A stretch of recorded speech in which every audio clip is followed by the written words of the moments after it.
Hi, my name is Kyle Lloyd. Divergent, written by Veronica Roth, was the book I chose to read for the book club assignment. I was placed in a group with Monica, Allie, Ryan, Antoinette, and John.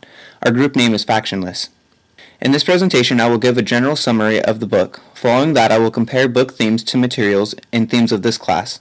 Next, I will discuss how the book relates to my own experiences. I will conclude with a report on the book club experience. The boundaries of the city are the extent of the setting.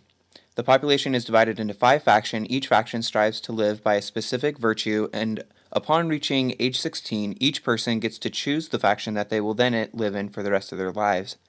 Before the choosing ceremony, the 16-year-olds are injected with the serum for an aptitude test that induces a mental simulation. Decisions made in the simulation dictate what faction will be suitable for the individual. Everyone is divided into a faction. Faction bonds are considered higher than hereditary bonds. Abnegation strives to be selfless and live simple lives. They are the governing faction and are often found volunteering. Erudites emphasize intelligence and are the primary researchers and scientists. They have an obvious hate of abnegation. Dauntless are the brave, and they police and protect the city. Candors are the honest and dispute many of the laws. Amity is the peaceful and is responsible for hospitals and caregiving jobs. The main character, Beatrice, was raised abnegation, and her aptitude test results showed that she was divergent, a rare but dangerous outcome. She chooses the Dauntless faction. Tobias, nicknamed Four, placed first in his initiation and was the instructor for Beatrice's group. Later in the book, it is revealed that he is also divergent. Eric and Janine are the main antagonists that affect the major plot. Eric is a ruthless Dauntless leader, and Janine is the erudite leader that created the simulation serum. Will, Christina, Al, Peter, Molly, and Drew are all other Dauntless initiates. The former 3 are friends of Triss, and the later 3 are antagonistic. Dauntless initiation is broken into 3 stages. The first consists of daily bouts of fighting.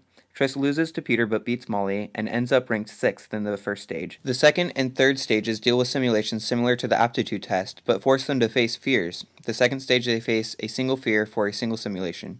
The third stage requires them to face a sequence of fears with judges observing the simulation. Triss is divergent and can control the simulations, and actually has to hide it while going through these stages. She ends up ranked 1st. The plan to overthrow abnegation was in the background of Triss's story and only comes to light just before the plan is carried out. Janine, the erudite leader, created the serum to control the Dauntless in order to use them as an army to massacre the abnegation. The serum was injected into all the Dauntless with transmitters so the computer can control them. The Dauntless, under my control, didn't know what they were doing. Being divergent allows the person to know that they are in a simulation. The mind control has no effect on them. Triss and Tobias are the only divergent Dauntless, and together they are able to disable the control computer. Competition is a huge theme in the book. The Dauntless have men and women fight each other without respect to gender. They did take into account strength in the Stage 1 fights. At the end, the 10 best would be accepted as Dauntless, and the remainder would live factionless. In reality, women are still overcoming stereotypes that lead to inequality in politics and careers, and divergent positions in employment are based on faction more than gender. Men and women serve as political leaders, police, farmers, and other positions in the divergent world equally. There is much to be expected of both men and women. Gender identity in Divergent is specific to men and women separately, even though they share many of the same responsibilities.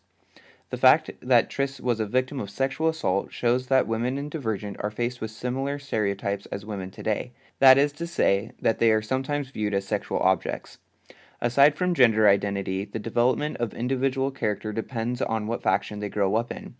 Being immersed in the pursuit of living a virtue influences the disposition of the characters, but their inherent nature plays a big part too. That is why some youth choose to leave their faction instead of staying in their own. Leisure and Divergent comes second to social responsibilities. Each faction offers different forms of leisure activities: abnegation, volunteer, erudite, study, and dauntless, seek thrills. Triss is the only person to do something not in line with leisure expectations when she took the train to visit her brother Caleb.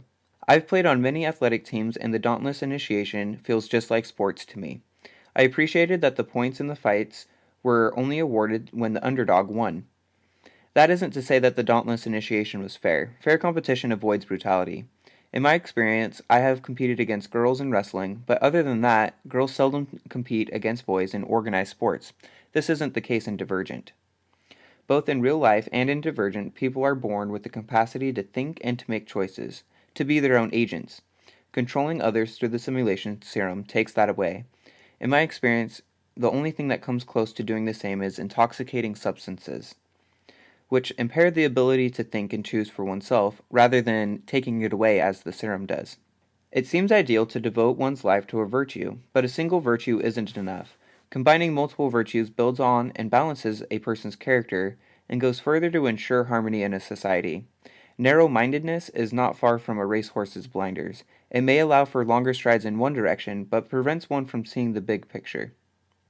I'm not sure that even combining the faction's virtues would have prevented harm from coming to others at some point.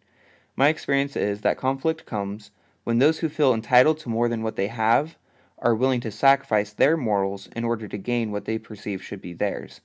Janine's plot was a direct result of her lust for power.